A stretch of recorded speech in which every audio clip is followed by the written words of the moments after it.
Most people are building things that users see.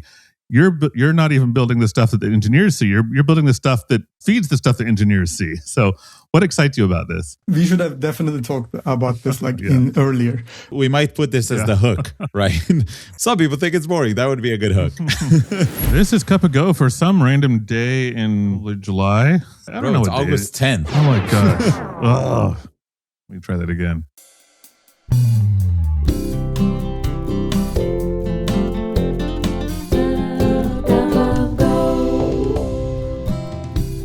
This is Cup of Go for some random day in August. Keep up to date with the important happenings in the Go community in about 15 minutes per week. I'm Jonathan Hall. I'm Shai Nechmad, and today we're not going to do either. We're not doing. This is a weird episode. Everything's wacky. We're recording on a Monday instead of a Friday. And our editor, Filippo, is on vacation. Hello, Filippo. I hope you're enjoying your vacation. So the edit is going to take longer. And we don't have a lot of time. So we're not going to do a normal episode. Things that we will talk about in the future include the new pre-release that's coming up. 126.6 was announced. We're going to talk about crap scores. We had an interview about it and actually it's like evolving in our Slack channel, which is really cool. All the meetups or whatever. But we're only going to talk about two things this episode. I think it needs to be three things. Yeah. We need to talk about GopherCon Israel CFP also because that's closing soon. Oh, right. Okay. So three things. Yeah. Two short ones, and then I'll ask Jonathan how GopherCon US was, because he was cool and went, and I was at home and cried. So two short notices. Go SF, go San Francisco. I'm arranging a meetup. It's coming up real soon, and we would love to have y'all.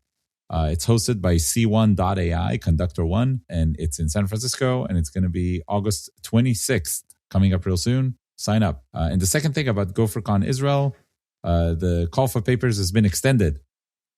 So if you wanted to put an idea and you haven't had time to do it yet, you have time until very soon, right? I don't see 5 days from now. Yeah, I don't know when this episode will come out. It might be too late even. August 15th. Hopefully this comes out before then. Just two short notices. How was GopherCon US? I had a blast. It was fun meeting people. A bunch of people I'd never met at all who knew me through the show. Shout out to everybody who listens. No way. Yeah. Cool. Met a bunch of people who've been on the show, but I have not met in person or otherwise have interacted with, but not met in person. That was fun. I made some tentative arrangements for a number of interviews that will be coming on the show. Details to be announced as they solidify. But we'll probably be talking. You went recruiting. Oh, yeah. Just a little sneak peek. We'll probably be talking about some bees. We'll probably be talking about TinyGo and AI. And a number of other things. Some interesting companies using Go that we haven't talked about before. So there's a few things that are in the pipeline. Hopefully a bunch of those will pan out to be good interviews in the future. How was the weather up in Seattle? It was in Seattle, right? Yeah, it was in Seattle. It was beautiful weather, comfortable for walking around downtown Seattle without a jacket. Shorts and t-shirt was perfect. Had some great food, some great drinks. Did you have your Go tie on? I did not take that, actually. I did wear my Cup of Go shirt, but I didn't. Did you wear your new shirt? I did. Yeah. And awesome. How is it? I haven't worn it yet. It was comfortable. Yeah. And a number of people are like, oh, are you related to Cup of Go? I'm like, yeah. What do you mean? So like people who knew the show but didn't know my voice were like, how are you related to Cup of Go? Like, well, I'm one of the co-hosts. Oh, I listen to that show all the time. For real? They didn't know your face? But I had a few people. A few people did that. Most of the people would recognize my voice. I'd sit down and start chatting, and I go, "Oh, I recognize your voice from Cup of Go." Like, well, great, but that's a few awesome. people knew the show, but not me. So, did you go to any of the talks or workshops? I did go to some talks. I didn't go to any workshops. I mostly attended the hallway track, but there were some good talks, and some of those talks led to me inviting people to hopefully come on the show. One of the talks, in particular, I think deserves a fair amount of attention on this show.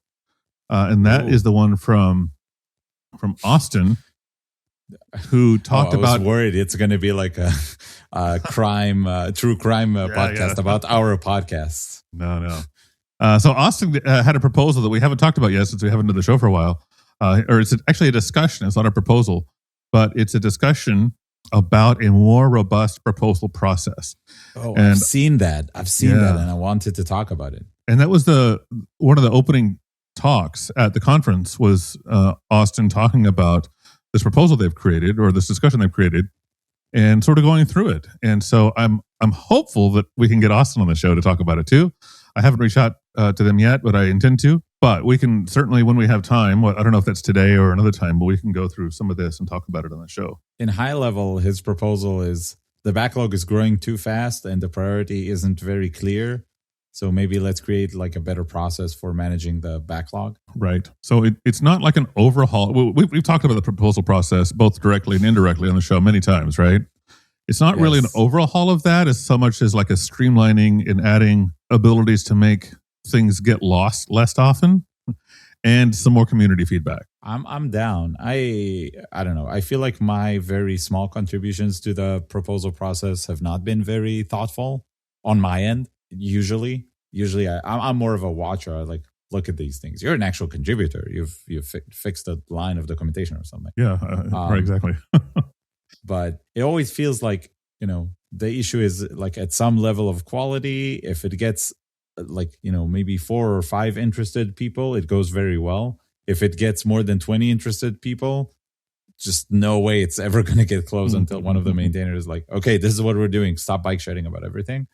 And I assume a lot of them, especially ones that we don't see, are just like a proposed and then like, okay, it's moved to the backlog column and just dies there. I mean, it is an incredible amount of issues, right? How many issues does the Go project like have on GitHub? So issues, I mean, I don't know how many open ones there are. There are over 80,000. Open, there are more than 5,000. Yeah. I mean, like, almost 10,000. That's like rough. But I don't know what percentage of those are proposals. I'm sure it's a small percentage, but even a small percentage of 10,000 is a large number. So yeah. Anyway, interesting proposal. We may dig into it deeper with Austin or without him, I guess. Mm-hmm. Yeah. Other than what is the hallway track? Like, is it that's just smaller talks or whatever? No, that's just the hallway. It's okay. Euphemism for hanging out with people. All right. Yeah, that's the best place in a conference, not actually the talks. Because the talks you can watch on YouTube later. You can, generally. Much later sometimes. Who are the big sponsors, like the big sponsors now? Let's shout them out if you had such a good time. They had a bunch of sponsors this year. The big ones were, of course, Google, Microsoft, Capital One, Bayer. What's Bayer? Capital One's a credit card. The aspirin company. Oh, for real? Yeah. They do like biotech stuff, biotechs and pharmaceuticals and whatnot. Awesome. Maybe they use JetBrains, that DNA package. Geomis, which is Filippo Valsorda's company, was one of the sponsors. Stable Kernel, it's a company I recently interviewed with. By the way, I'm looking for work, so if you have an opening on your team for a Go developer, reach out. Ooh. Yeah, there were a bunch. I'm not going to remember them all. Well, good on the sponsors for making such a nice event happen. I'm really sad I missed it. Hopefully next year I'll be able to justify going. Word on the street is that next year will almost certainly, very likely, be in Toronto. Toronto? Yeah. Interesting. I hope like East Coast, because I didn't get a chance to be in the East Coast yet. Maybe New York. Let's see. I don't know if New York is a big like Go city. I think You've been to Montreal. That's East Coast-ish. It's East Coast-ish. I haven't like been to the Atlantic. I mean, it's like almost to New York, but not quite. Yes. Cool. So I'm glad you had a good time. It, of course, messed with our programming schedule, but that's worth it for you to collect all these interviews and get all the star power and whatever. That's awesome. No ad break, as usual. You can find everything in cupago.dev, including the link to our Patreon, which is the best way to support us. Thanks a lot to all our Patreon supporters for helping us maintain this rather expensive hobby. It's getting more expensive now that we're doing video as well. Yeah. Hey, if you're watching on YouTube, let us know if we're doing a good job with the shorts or not. I'm still working out how to do it. Considering how much time I spent on like trying to kill my brain with short form videos on social media, I'm not very good at creating them, I guess. And stick around because we have a very interesting interview. What's coming up, Jonathan? Let them know. Yeah, we're going to be talking with Kemal from Datadog about observability. Yes, tracing my stolen bike. Let's see how that goes. With the Go runtime. Yeah. All right, stick around for that. And we'll hopefully be on a regular schedule with regular programming again in about a week. It's the summer, so we'll see. Yeah, we'll see. Everything's kind of haywire. We'll get back to normal programming pretty soon. All right. See you then.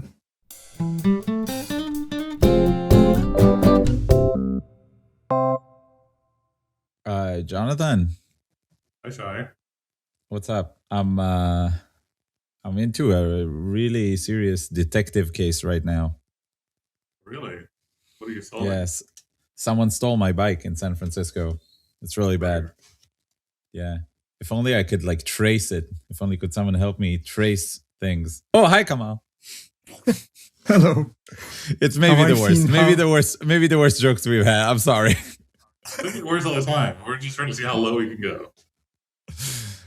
Now I've seen how it happens. It's fun.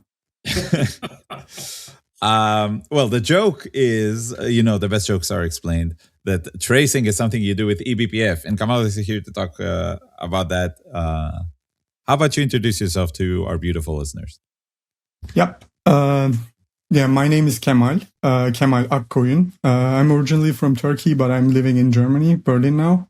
I work for Datadog. I've been working on observability tooling and Go since, I guess at this point, 2020, like 2017, 18. Right now, I'm mostly focused on instrumentation side of things. That includes eBPF, compile time instrumentation, which I'm mostly here because of that. I want to talk about a lot of the cool things that we've been building as part of OpenTelemetry and Go. That's what I've been doing. Besides that, observability. I am a maintainer of a lot of CNCF projects. I'm helping to develop Prometheus. I used to work on Thanos, a lot of metrics. Yeah. Cool. I use all these things all the time. Awesome. Do you work on this stuff as part of your job in Datadog, or Datadog like sponsors of this, or was it the other way around? You worked on these things and then joined Datadog? The other way around. I used to work for Red Hat, and I used to work in this team where we collect observability data for all these OpenShift clusters. So Kubernetes, Prometheus, Thanos, Jaeger, all those sort of open source projects that I worked for. Then I eventually moved to more of a data collection side of things, where it's like I worked on profiling, I worked on eBPF, and then went into Go internals. Because of that work, I ended up working for Datadog. I'm not doing metrics anymore, as you joked. I am doing a lot of tracing, distributed tracing nowadays. And that's what I do for Datadog. APM, application performance monitoring, specifically focused on Go. I work for a team called Language Platform. We build and maintain SDKs on the collection side, whatnot. Actually, I think John Bodner was a guest.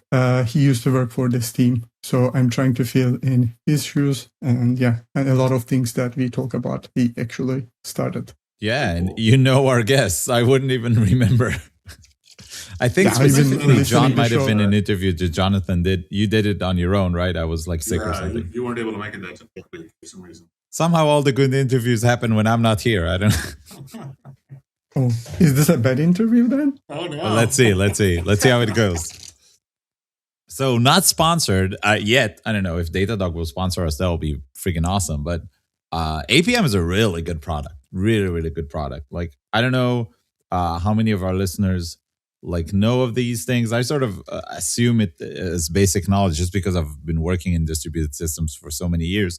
But assuming our listeners don't really know what this stuff even means, just to get things started, what is this APM distributed tracing product, and what are the challenging parts of it you're solving with Go? APM stands for Application Performance Monitoring. We basically try to collect performance statistics from the application layer. That means in the simple terms, we are collecting a lot of tracing data, distributed tracing data.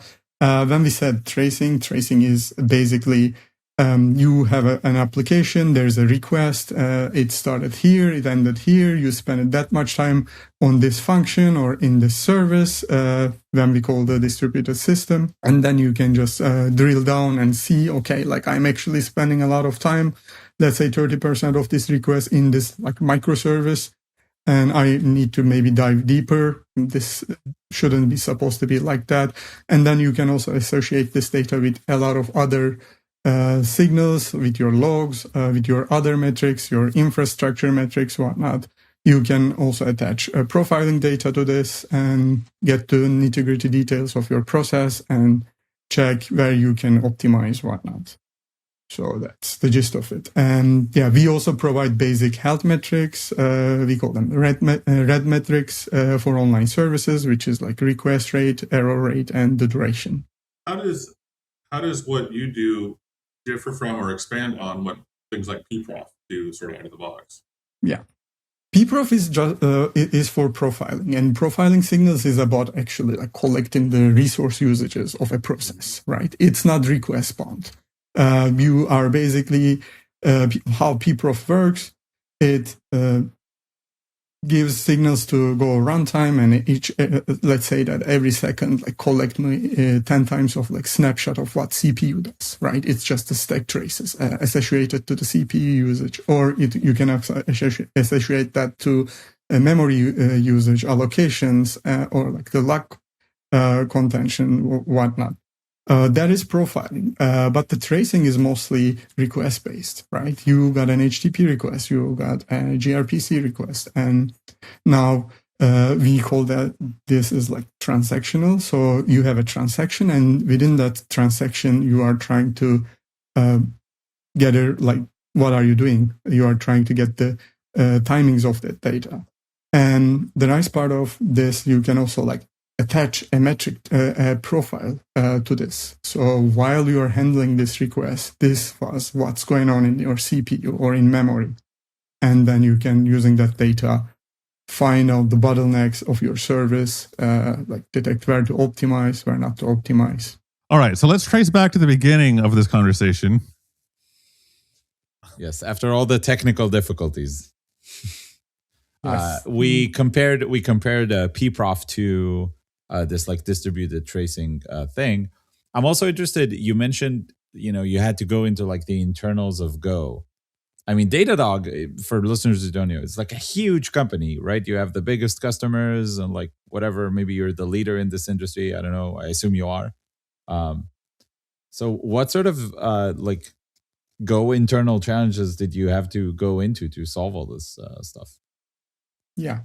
So we are one of the biggest observability companies, yes, and we use Go a lot, like pun intended, and we dog food the software a lot internally. So everything we build with Go, and we use distributed tracing, profiling a lot, and we run this at scale, and we have like large customers, and they run this software at scale, and then we discover a lot of like problems with the runtime whenever some upgrade happens, whatnot. This is not the team that I'm working on, but we have a dedicated profiling and runtime team, and they're actually contributing back to Go runtime like crazy. I think we are one of the biggest outside contributors, aside Google, and we are mostly focused on those runtime. So we have, for example, a component for like Go runtime metrics. Go runtime itself already like exposing these metrics, but sometimes these measurements are not correct, and we find these and report these back, and sometimes go and fix them. Or we come across this interesting platform combined with, some weird Linux version and some hardware, and then that was not tested for Go, but it's technically, you can compile that against Go, and you discover these like different things. And then we reported a lot of things like that, for example, and I think we fixed that as well. But like what we do in my team, we are focused on the compile time instrumentation. This is what we try to provide for like an auto instrumentation, zero touch observability for Go applications. This is easy for like Java, Python, and Ruby, because they have Ruby runtimes, and they allow a lot of dark magic. You have a load time. You can rewrite the binary code, the bytecode, whatnot. So a lot of things that you can pull. But like Go is simple, and it's really hard to. It's really hard. It's not possible to do those things, right? So our solution which just to clarify, is a good thing, right? In your opinion, because yeah, on one side you said like, oh, it's easy in Java. On the other side, you said it's like dark magic. So wait, is it good or not? It is bad. It's dark magic, right? Also, what we are doing is also dark magic, right? It's not sanctioned at all. So it's when I first like encountered this, okay, coming from all these like infra work, Go after years, and like whoever actually uses this in production, this is crazy. And then turned out like people love this. What we do with compile time, there is actually this like flag called tool exec, which you can like pass a script, any binary, and then Go toolchain itself would report any build toolchain step to that, like compile and link, whatnot, with all the arguments that it's passed to. So the original idea behind this flag was to maybe measure the latency of these steps and like improve basically for Go team itself, right? We basically piggyback onto this flag and started to rewrite the abstract syntax tree AST during these compilations, and we started to pull any dependencies that we want and like basically introduce the concepts from like Java, like aspect-oriented programming, right? You want to have some security, some observability, but this is independent from your business logic. You need to add those, and we just manipulate this AST, add those code in place, and feed that back to the compiler, and feed that to the linker, and everything is instrumented automatically. So that's the dark magic part. And this is the tool that we build, and we are injecting our own SDK for that. This tool is also open source. It's called Orchestrion. But then we wanted to like move this to the more neutral governance model. There were similar tools as well. So we donated this tool to the OpenTelemetry. And there was, as I told you, like there was a competing tool from Alibaba, which is a Chinese company, and they were doing things a little bit differently, but the same concept, same APIs, they were like changing. And then OpenTelemetry governance said that, okay, like let's form a special interest group and like you work on these tools. And this is what we've been doing for the past 2 years. And we built yet another tool. So this could be like second or third iteration of the same idea for Go. But now it's in a neutral governance model, and like you can just collect these things for OpenTelemetry, and you can send your data directly to an OpenTelemetry collector. So basically the options I have, if I understand correctly, is one, maybe the simplest one, but requires code changes, is to go into my code and be like, at these points and these points, send the data to OpenTelemetry, right? Like register some metrics, register. What can I send to OpenTelemetry other than metrics? Traces, logs as well? Metrics, and profiles. It's in alpha or beta. Yeah, it's the fourth signal that you can send now. So I can send all these things just like manually, right? Write some code in my app that loads an OpenTelemetry client and sends it to whatever configured OpenTelemetry server, whatever. My second option is to do it with eBPF, where I don't want to change my code. And now what you're saying is you can do it in compile time as well when I don't want to change my code, right? Yes. So there are clear like two options. One that requires work from me, which is the manual implementation, and then eBPF and compile time. But they both don't require me to change the code. So why would I pick one over the other? So it seems like they're both like sort of the same. They require me to change some variables or some things in my build process or whatever, but not change the code. So what's the difference between them? Yeah, that's a great question. So the simplest answer is like one is for runtime, the other one is compile time, right? When you think about those advantages, so when we say eBPF, it's a subsystem for Linux. So it only works for Linux, right? And you need to have certain event hooks, and you need to have an eBPF program that you attach to your kernel. and you run that against that. So the facilities that the OpenTelemetry eBPF instrumentation, which is OBI, use is the uprobes. Uprobes is the facilities where you can attach any piece of code to function entries, or if you're using ureturn probe function exits. And using these things, you can build your traces, build your spans, aggregate metrics, and you collect this data. But these are depend on the application binary interfaces, right? Things can change when you change the compile time, when you add another dependency, whatnot. So you need to do a lot of either pre-processing in compile time or runtime pre-processing, right? So one thing to just summarize, it's for Linux only. It is, let's say, little more brittle than the compile time approach. Because you make a lot of assumptions on the runtime itself, right? On the other hand, compile time is basically, this is just Go code, right? This is abstract syntax tree manipulation. So this is nearly source code level. And as you described, the manual code that you would have written, we grab that, we just inject that for you. We just don't see that. It ended up in here. So the performance characteristics of that is the same. And it works everywhere that Go works, either Mac OS, Windows, any architecture that you want to run this on. So it is more platform agnostic, let's say. But in the end, these are the same. These solve the same problems, right? They have similar characteristic of we call them instrumentations. Let's say that you are using Redis, you are using Postgres, and you are using this third-party libraries, and you want to have special labels for these, and you need, these have different, let's say, middlewares or functions that when they call to interact with these external systems, and you would like to trace those, right? You need that support for these.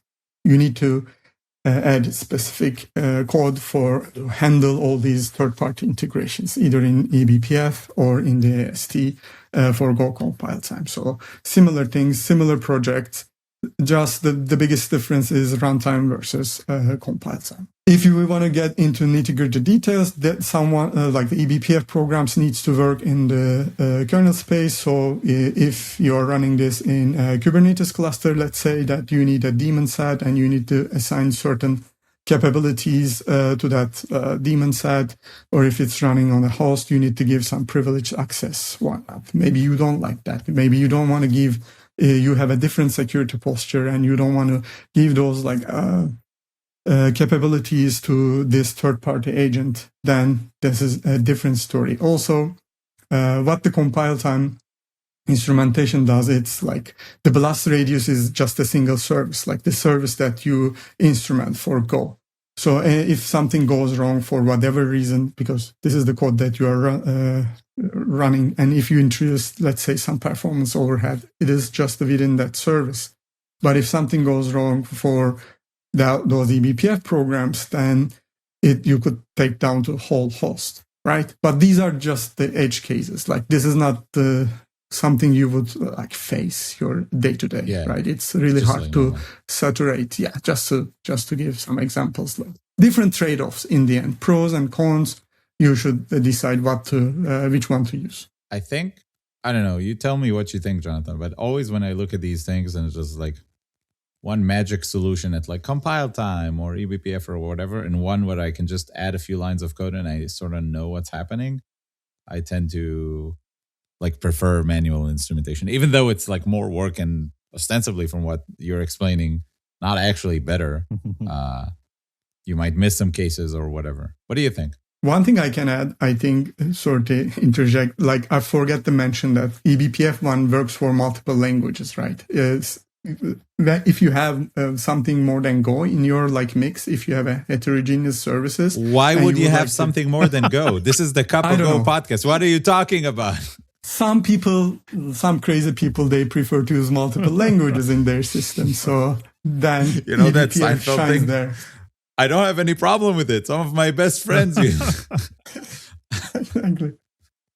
So I have mixed feelings on that, honestly. On the one hand, I like avoiding the magic.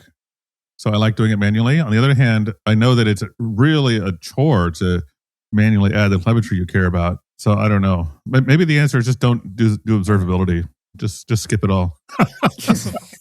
Just don't write bugs. Just write perfect software. Yeah. And that's why we are trying to make it this like happy for the customers, right? Like users for auto instrumentation, either eBPF or compile time instrumentation. For example, like you might upgrade your third-party Redis library and maybe something is changed. Now you need to change that code and it's breaking whatnot. Like basically we are providing all these integrations and you don't need to think about. Like we apply all the best practices. We make sure that you are propagating your context correctly between your service boundaries, which is, again, if you are like talking to multiple services in a microservice environment. We basically also like packing with all these integrations in this auto instrumentation scenarios, like provide the expertise for you. And in general, you mentioned, all this stuff, but you do it as part of Datadog, but you did mention a lot about governance and stuff like that. It's happening as part of open telemetry. So this is some open source, like a governance thing that I don't fully understand. Just because the open source projects I've worked on are either very small scale, just like a library I whipped up and put out, or something that's backed by a company. Like, I worked at a company and they had that open source project and it was theirs. Open telemetry, CNCF, these are like not really companies, but they do have money, they do have people working there. And you work at Datadog, which is not that company, but your project is part of that CNCF thing or open telemetry thing. Do they give you money back? Do you sponsor them? Like, how does it work? Are you part of that relationship, or do you just like write the code and let the lawyers deal with the other stuff? I wish they have given me money. I've been doing this for years and nobody paid me anything. So I think this is best of the both worlds, right? You have certain vendors for CNCF, say that for Kubernetes, like you have Google, Red Hat, Microsoft, and Kubernetes is like a huge beast, and a lot of people need to maintain that. And these vendor companies basically giving these developers, letting them work on these projects, or they sponsor the events. They directly contribute financial contributions to the CNCF, and they make sure these projects are healthy, right? But in these equations, they don't pay any of the contributors, whatnot. Usually companies let their engineers to work on these projects, right? Same for the open telemetry. The nice part of this, now you are like vendor neutral, right? You don't need to think that, okay, like I put the Datadog SDK in my process and now I want to use some other vendor. Like what I'm going to do about this? Like you don't need to think about that. Open telemetry is already neutral. You are putting the open telemetry SDK in there and then you can easily switch to whatever vendor you would like to go. So this is more democratizing for the users, and it's the benefit of the users. What is in it for the vendors? It's it's again that flexibility sometimes help to that vendor, sometimes the other vendor, and we also would like to this community to thrive and these tools to be basically grow, because nobody makes money out of instrumentation. Let's be like clear about it.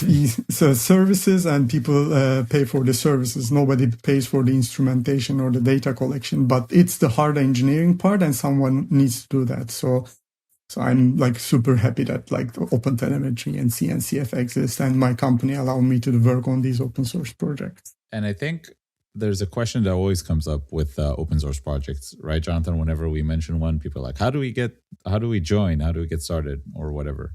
At least if there are more junior engineers listening to the show right now. So with other open source projects we present, I think last week we had Peter Downs, right, with his PG test thing. So it's just like a guy, then like, oh, just talk to the dude and get started. With CNCF project, it's a bit more, I think, of a process or a more official thing, but it actually should be easier for juniors to get in on that, right? Yes, it is easier. It could be intimidating, but it's easier. Everything is documented. For OpenTelemetry, there is an OpenTelemetry community repo, for example, in that you can find all the SIG instrumentation links, the calendars, like when the meetings happen, where are the Slack channels, what are the projects that depends on that special interest groups. Same goes for Kubernetes and all other CNCF projects, right? These are all public knowledge. You can just go into the meeting, say, hi, I'm a new contributor. I'm looking for new issues. Like, I would like to contribute back. What is the best way to do that? For the easy stuff, usually there is GitHub issues tagged with like good first issue, whatnot. But for more complicated issues, maybe you should have a conversation. But in any case, like being in the room, listening to the meetings, you learn a lot.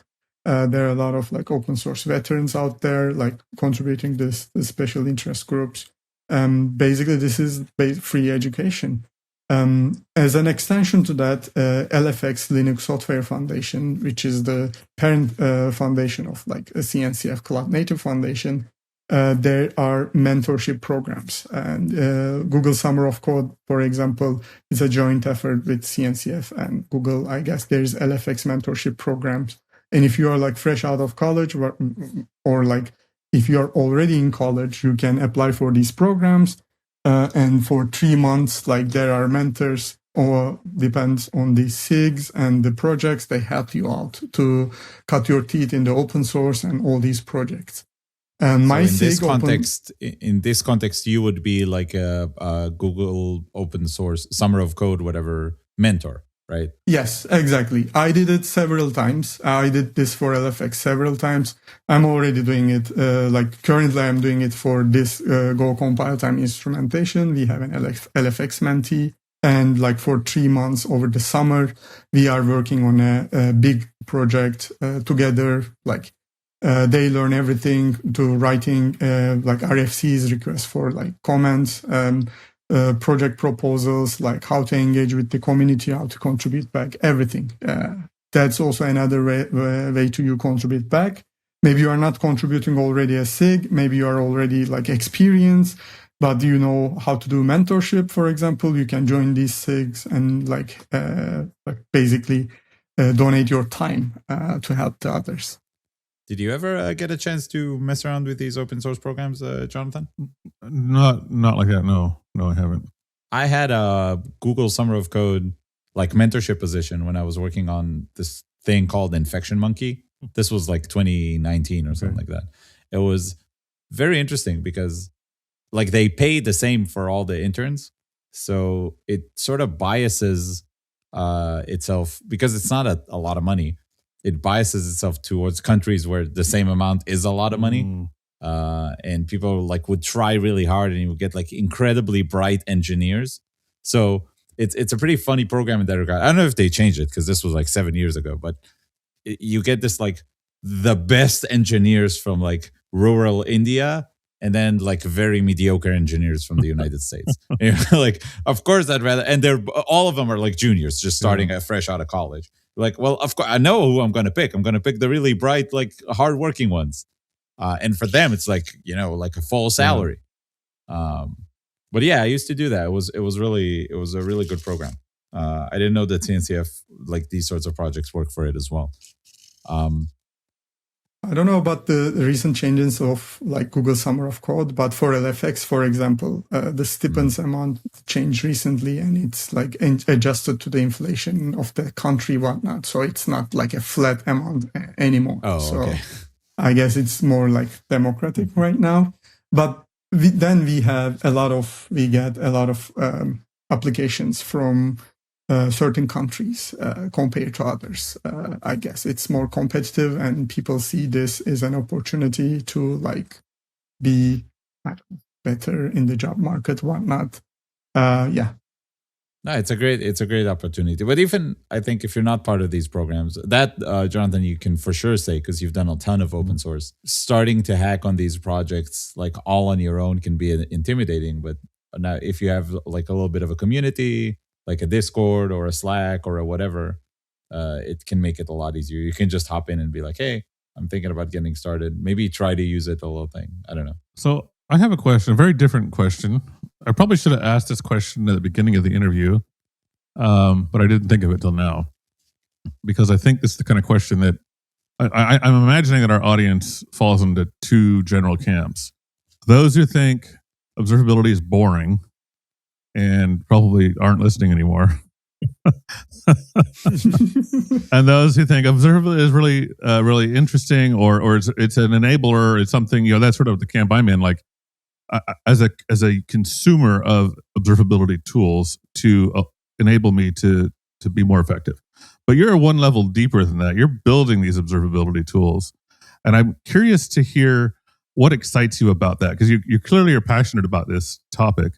What is it about that stuff that gets you excited? Because it's like 3 levels removed from what most people work on, if that makes sense, right? Most people are building things that users see. You're not even building the stuff that the engineers see. You're building the stuff that feeds the stuff that engineers see. So, what excites you about this? Yeah, we should have definitely talked about this in earlier. For example, we might put this as the hook, right? we're trying a new format where we put a hook. So it's like, some people think it's boring. That would be a good hook. For example, like as you described, I am one of the worst engineers to ask about like product questions about like Datadog, because I rarely open the product and poke around, right? Like I'm really deep and working with the runtimes and maybe the hardware to collect these data. Exactly those aspects are like challenging for me to understand how hardware works, find the performance bottlenecks, like learn about this like esoteric Linux APIs, learn about like how Go runtime works, how even these like data structures are implemented, nitty-gritty details, and how we can actually improve the performance. When you change something, all of a sudden, like your program is slower, but like, what the heck? I just like added a single line, like what's going on? Like all these things are like super interesting to me. Since the college days, I was interested in these like details of the runtime, the system programming, low-level bits, compilers, whatnot. I guess it's hard, but it's also fun. And like, this is a funnel, right? There are like so few engineers also working on this area, and like it could also pay a lot of dividends, right? Like you are not doing the same web application that a lot of other people does, but then it's a double-edged sword, right? Right now you have a competitive job market because you can maybe find a lot of employers to basically hire you, because not everyone actually needs these skills. So yeah, it's a lot of trade-offs, but like there's a more general question in there, like why do we need observability at the first place, right? This is my journey started from like the service level, right? I was a backend engineer, then I was a reliability engineer. And when you run the service and be on call, you would like to know about like, is the service healthy and what is going on? Are like the users are actually using that, what they are experiencing? Are there an outage, whatnot? All these questions can only be answered by the observability, understanding what you deployed in production and know what's going on, right? I can't imagine that you're running a service without any observability. Sometimes people come and they tell that, oh, no, we don't have any metrics. Like there are some logs, or like, what is distributed tracing? That is really interesting to me. And like, you cannot optimize what you can't measure. But it's the secondary effect. It's just the performance. But like, you need to know like what is going on, if your service is up, if it's like fast enough, if your like database is saturated, whatnot. So you can only answer these questions by like having observability in your stack. Right. Yep. Very good. Well, I'm glad you're doing the work, because you say a lot of people work on it, but there are a lot of people in the CNCF working on this stuff, right? Yeah, but CNCF is bigger than the observability, right? That's like a lot of infrastructure work. Observability, yes, it's big. There are a lot of observability companies and vendors, but that's just a small part of what CNCF does, right? That's the whole cloud infrastructure and all these projects solving some other aspect of the cloud infrastructure problems, security, runtime, a lot of things. Because of all the agentic work nowadays, sandboxing is a huge topic, for example, Kubernetes and CNCF, and there are a lot of projects and a lot of movement around that, to how to serve models, how to basically provide sandboxes for these constantly running agents, whatnot. So CNCF provides a solution for all of that. Well, we're coming up to a close here, and we have a very classic end of interview. First of all, what do you want to plug? So you mentioned all these projects, all these links, maybe about yourself, maybe your LinkedIn, maybe, I don't know, the best Turkish coffee in Germany. I don't know. What do you want to plug? We really appreciate your time, coming to talk to all the people. So where should they find you and your work? First of all, thanks for the opportunity. Yeah, I think best Turkish coffee is only in Turkey. So you need to visit there, unfortunately. I don't know if I specifically should go visit there, my friend. Yeah, maybe in a few years. Maybe in a few years, yes. Maybe it's not the best. GopherCon Turkey. I would be down to do GopherCon Turkey. That would be cool. There was a GopherCon Turkey once. I think they did it twice in a row, but it's been a while. So what I would like to plug is we have these special interest groups in OpenTelemetry, right? OBI, eBPF-based instrumentation. We have Go compile time instrumentation. We have profiling. It's also based on eBPF. And these are hard work, but these projects need to sustain. And for sustainability, they always need more help. So if you're interested, try to engage with the community, help us. This is mutually beneficial. We can teach you how to get into these nitty-gritty details, and you can contribute back. That's one thing. I guess the other one is I'm trying to write more blog posts. So I have a blog. I will be writing more about Go. So I would appreciate if you can follow me. For sure. I guess we can provide the links. Yeah, we'll put the links in the show notes, of course. The special interest group is in Slack, right? I'm seeing a CNCF cloudnative.slack, OTel Go compile instrumentation. Yes. There is a cloud native Slack, and in that Slack, each special interest group or each CNCF project has multiple maybe Slack channels you can engage with. Yeah, I found the link. Yeah, these are all documented in GitHub OpenTelemetry/community, and you can also find all the information from that page. Cool. All right, one last question. Prompted you before the show started, so you be prepared. We asked this to all of our guests lately, which is, what is your favorite third-party tool or library related to Go? Yeah, I worked on a lot of compile time stuff. That's also, I like a lot of static checkers, whatnot. I would like to plug one of these static checkers. It's called Checklogs. It's kind of a niche one. It's part of gvisor project. It's part of their tooling. It is basically you are adding these annotations. Basically, you are adding your expectations around the logs and the fields of a struct, when this log should be logged or not, and should this field incremented atomically, whatnot. And this static checker tool, using the SSA step output of the Go build toolchain, and checks if these assertions hold and catch deadlocks, whatnot, or the log ordering problem.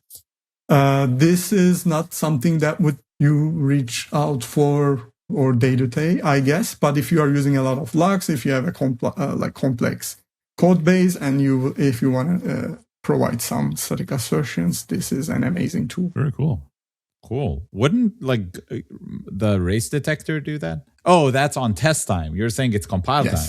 This is static. So it's this is cool. time. I didn't know about this library at all.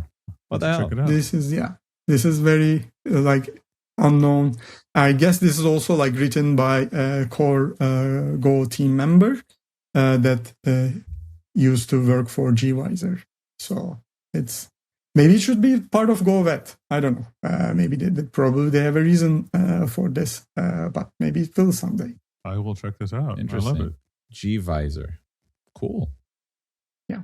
It's part of gvisor under tools, checklogs. They also have other esoteric static checkers, whatnot, against Go link names, whatnot. Check that tools directory. It's kind of a gold mine. Wow, there's that's a cool 2 or 3 dozen. I haven't tried it. Awesome. Yeah. Cool. Well, Kemal, thank you so much for coming on and helping us trace Shai's bicycle. Unfortunately, mystery didn't solve itself. No, of course I didn't find it. It's San Francisco. I went ahead and walked to the train station and bought a new one the next day. It sounds like Berlin as well. If we really want to close the book on that, what happened was I walked to the train station because I live in San Jose. So I took the train back to San Jose like 2 hours late than I actually wanted to. And I did file a police report and everything. And because it was so late, I asked my wife to pick me up from the train station, and she came with my daughter. She was already like ready for sleep, but she didn't fall asleep because she heard my bike was stolen. She got excited. I was super pissed off. Like I was so angry. And then I got in the car and I talked to them about it. And my daughter was like, "Well, you know what? Did someone steal your bike, Dad?" And she's like 5 for context here. She's very small and cute. And I was like, "Yeah." And she was like, "Well, you know what? Maybe he needs it more than you." I was like, "Oh, so cute." Yeah. I was like, okay, I'm not going to explain the moral place of is it okay to steal if you need it. I was like, oh, that's such a cute thought. And I've been okay with that theft since then. I just imagined like, all right, someone carrying water up a mountain with it or something. All right. Well, thanks a lot. I think that's a wrap. Oh, do you want to do the outro? Well, you mentioned you listened to the show for a long time. You can do the program exit report. Okay. Program exited. Goodbye.